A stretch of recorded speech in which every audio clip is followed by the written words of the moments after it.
जय सिया राम। जैसा कि मैंने आपको पिछले वीडियो में बताया था कि वह गिरगिट प्रभु श्री कृष्ण का हाथ लगते ही सुंदर व अद्भुत देवता में परिवर्तित हो जाता है। ऐसा क्यों होता है, तो चलिए आगे की कथा जानते हैं। भगवान यद्यपि उस गिरगिट को जानते थे, तथापि मनुष्यों में प्रकट करने के अर्थ पूछने लगे, हे महाभाग, आप कौन हो? भगवान ने जब इस प्रकार पूछा, तब राजा नृग प्रणाम कर कहने लगा, हे समर्थ, मैं इक्ष्वाकु का पुत्र नृग हूँ। जितने आकाश के तारे हैं उतनी गौओं का मैंने दान किया है, परंतु एक अपराध मुझसे बन पड़ा। मेरी दान की हुई गऊ मेरी गऊओं में मिल गई और दूसरी बार वह गऊ अन्य ब्राह्मण को दान कर दी। उस गऊ को ले जाते देख उसका स्वामी कहने लगा कि यह गऊ मेरी है। ले जाने वाला बोला, गऊ राजा ने मुझे दान की है। इस प्रकार दोनों झगड़ने लगे और मेरे पास आ कहने लगे कि यह गऊ आपने मुझको दान की है। दूसरा बोला कि यह क्या दान है जो पराई गऊ दान कर देते हो।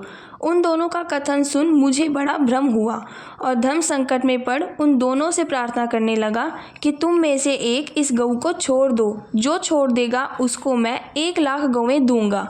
मैंने यही जाना कि गऊ आपकी है, मुझ पर कृपा कीजिए।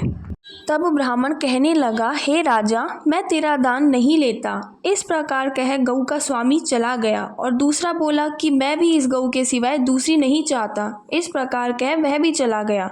हे देव, जब मेरा देहांत हुआ तब यमदूतों ने मुझे यमराज के समीप पहुंचाया। धर्मराज मुझसे पूछने लगे, हे राजा, तुम्हारे दान व धर्म का अंत मैं नहीं देखता, परंतु कुछ पाप भी है, सो बताइए कि प्रथम पाप का फल भोगेंगे अथवा पुण्य का फल भोगेंगे।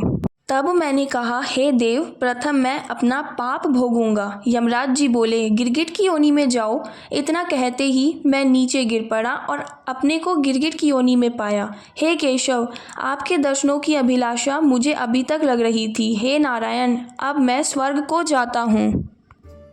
इस प्रकार कह प्रभु श्री कृष्ण की परिक्रमा दे, प्रभु के चरण स्पर्श कर व सबके देखते राजा नृग विमान पर बैठकर स्वर्ग को चले गए।